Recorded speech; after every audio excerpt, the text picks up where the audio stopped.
Latsaruko ato ilay endrika ho kanto sariky feno tsikitsiky masoandro mipalika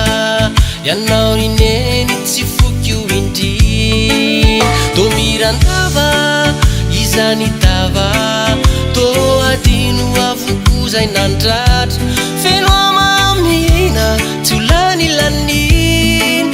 la eo anilanao nineny itina niainanao ro fiafina ka nisotronao lay rano tsy ty niaretanao ro fijalina nijoro anao tsy nisy akivy usatry foana niany lanao e naiza toerana le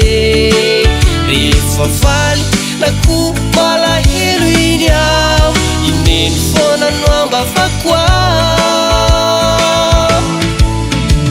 tsy hoadino ina velively indrindra mo ianao ranibedy fa nahaso ariko nahatsara izany etikanao rineny malay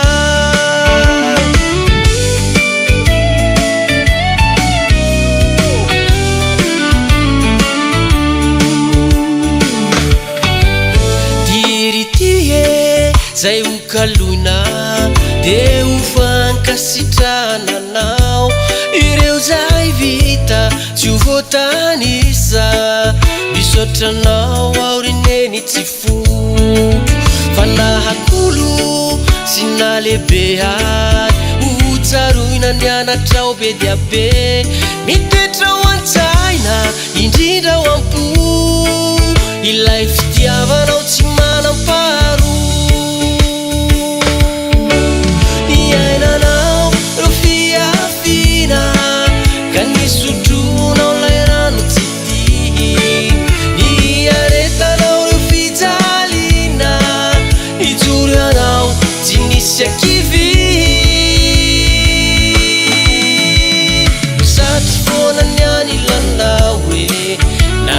naiza toerana le rehefa faly na ko malahelo iny aho ineny foana no ambafako tsy hoadinoina velively indrindra mo ianao ranibedy